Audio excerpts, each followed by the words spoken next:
ఇలాంటి ఇలా ఉంటుందండి. దీంట్లో నేతిలో నేతిలో వేయించిన బాస్మతి బియ్యాన్ని మిక్సీ పెట్టి బరకగా మిక్సీ పెట్టి ఇలా ఉడకపెట్టాలండి. దీంట్లోనే చివరిలో ఇప్పుడు పాలు కలిపేసాను, చిక్కటి పాలు కూడా కలిపాను, పంచదార కూడా కలిపాను. ఇప్పుడు నేతిలో వేయించిన జీడిపప్పులు అవి వేసుకోవాలండి.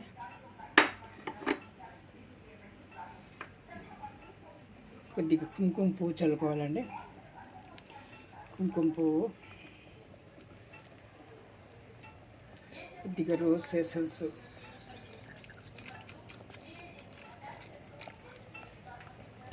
కేవడా ఎసెన్స్ కొద్దిగా చుక్క అనండి, ఎక్కువ వద్దు, కమ్మగా ఉంటుంది.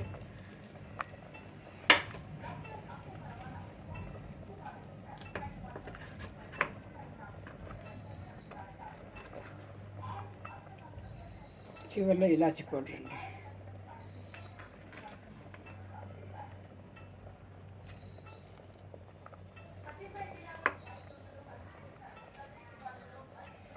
ఇలాచి పౌడర్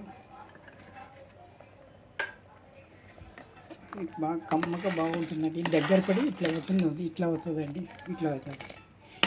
ఇంకా 2 నిమిషాలు పెట్టి దించేయాలన్నమాట. ఇది సిమ్లో పెట్టానండి, కలుపుతూ ఉండాలి. అయితే నెమ్మదిగా అవుతుంది, 1/2 అవర్ పడుతుంది అన్నట్టు. నెమ్మదిగా అవుతుంది, దగ్గర పడుతుంది. ఇప్పుడు కాస్త చూసి దించేయాలి. అన్నీ వేసేసాము. ఇదండి, దీన్ని ముతంజన్ అంటారు. ఇది బక్రీద్ సందర్భంగా ఈరోజు బక్రీద్ ముస్లిం సోదరులందరికీ ఈదుల్ అదా శుభాకాంక్షలు అండి. వాళ్ళకు ఈరోజు బక్రీద్, ఈ బక్రీద్కు ఈ స్వీట్ చేశానండి.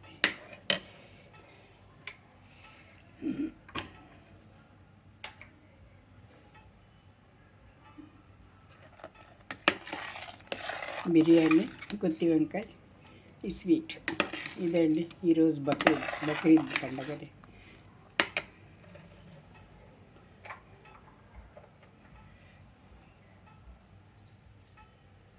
కుర్బానీ ఉంటుంది, కుర్బానీ కూడా చేసామండి.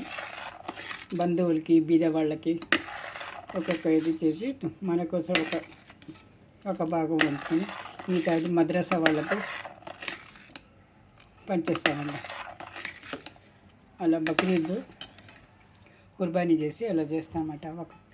ఒక్కొక్కళ్ళ పేరుతో ఒక చేస్తారు,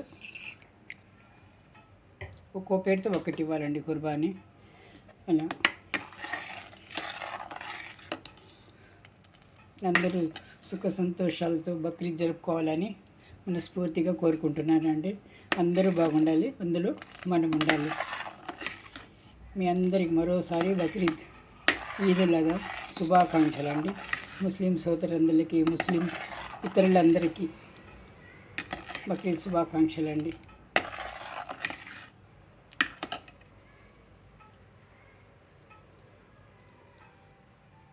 థ్యాంక్ యూ ఫర్ వాచింగ్.